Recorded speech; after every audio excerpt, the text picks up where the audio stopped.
Thank you, ladies and gentlemen. I've asked if the lights could be lifted for this session, and David Glover agreed. And the reason, thank you very much, is I like to see the whites of your eyes. And I like to see you as my class. I hope you've all made the connection that music is an incredibly important part of what has been happening today. We started with the didgeridoo, an improvisation on this extraordinary instrument. We then saw a film that had been put together showing how TEDx was set up, and music actually made that film work.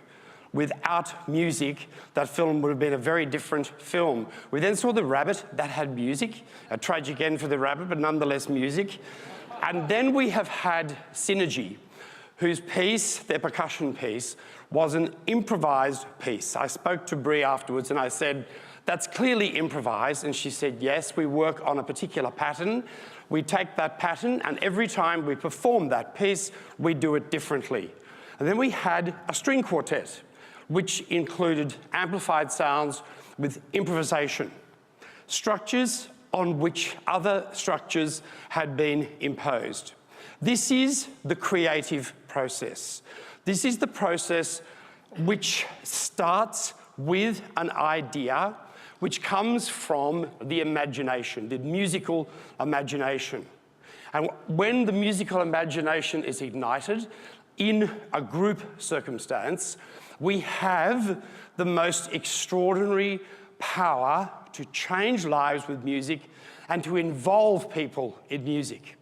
And it should start with very, very, very young children, not teenagers. Not that it's you can't start. I've taught teenagers who have had their first experience with music as teenagers. But my view is that all of that improvisation, all of that creativity you saw on the stage today is the right of every child, no matter where and no matter what the circumstance. Every child, I believe, should have access to properly taught music in the hands of a properly taught teacher. And it can start in the simplest way. Music is an oral art. And when I talk about music, I define it as sound organized in some way, passing through time. With children, we begin with imitation, the most powerful way of teaching. And if you don't mind becoming 3-year-olds, just for a minute, I promise you, a minute, I'll make my point. I'm going to clap a pattern. I want you to clap it back.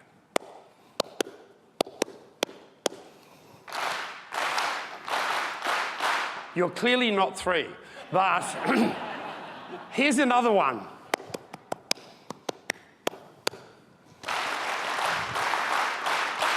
What you'll notice is you accelerate, you get louder, and you don't actually do the pattern properly. Now, which means you are educable. You can be taught.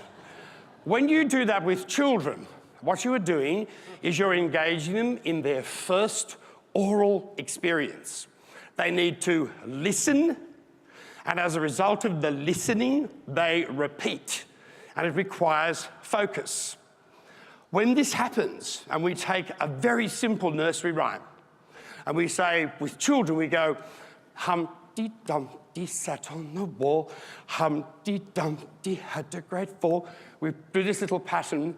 I frequently say to the children, very young children, who can do a different pattern?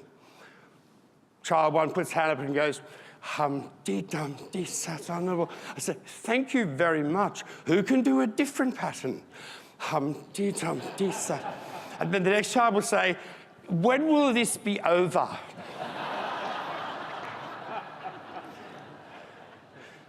All teaching is an act of faith. And with children, the idea that repetition and putting them in the circumstance of offering ideas is vital.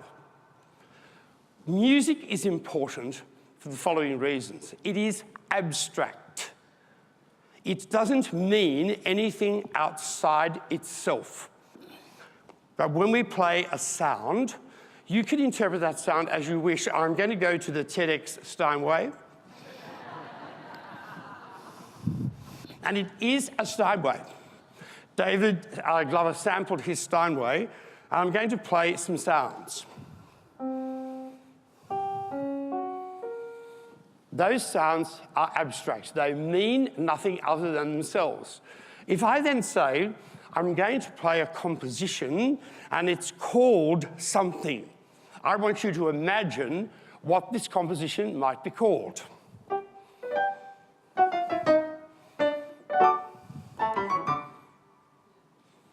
Does anyone have an idea of what that composition might be called? Probably highly forgettable. But in each person, that sort of music, any music, will evoke a different response. Music does not describe, music does not narrate, music does not tell stories. Music evokes, music suggests, music implies, and music opens up the mind of a child in an extraordinary way. And I want to give you some ideas on that, back to the Steinway. These three pieces deal with night.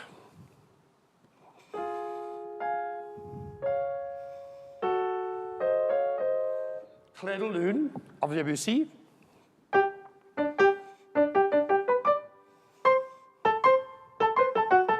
A little night music of Mozart.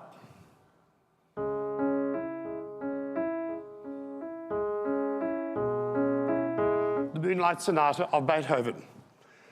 They have nothing to do with night whatsoever. The title is simply a way in.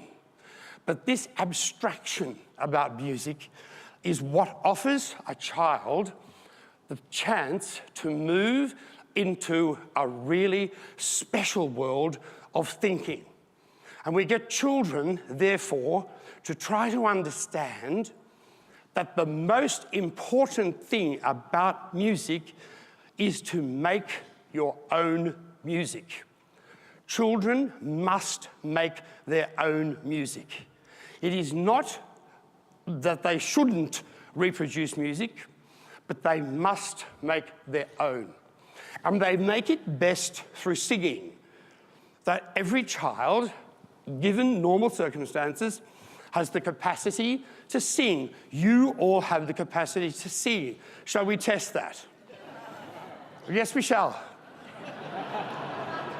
I'll give you a little phrase, and I'd like you to sing it back. La la la la la la la la la.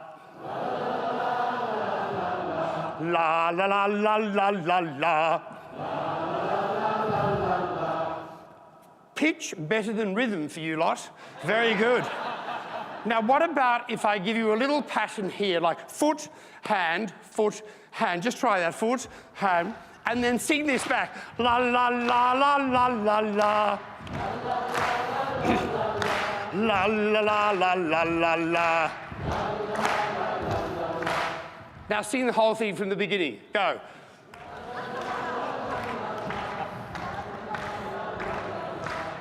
Exactly. When in doubt, improvise. All right?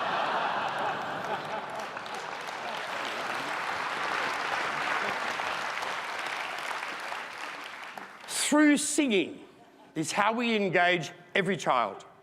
Through singing is how we teach children to be literate, to read and write. Through singing is how we teach children to analyse.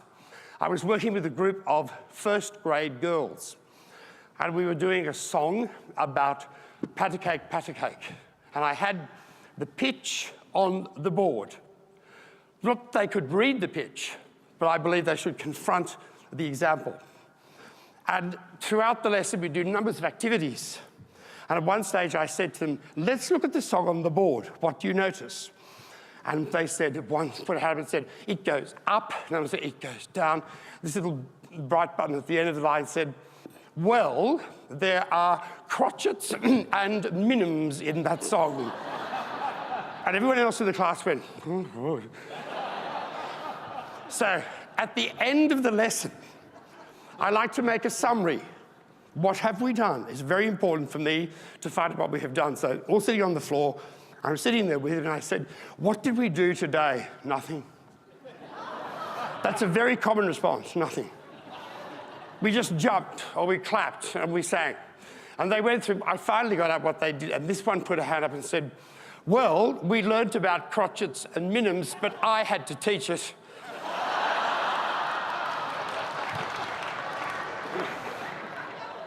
What was interesting was watching the kids go, yeah, that's true. So the next day, another song is on the board. And all these lessons are being videoed, they're being taped. Another song on the board, we're observing the notation. And at the end of the lesson, I bring them all together. And I said, now what do you notice about the notation today, the pattern? It goes up, it goes down, it does this. And she was sitting right there and she looked up at me and she said, they haven't got a clue.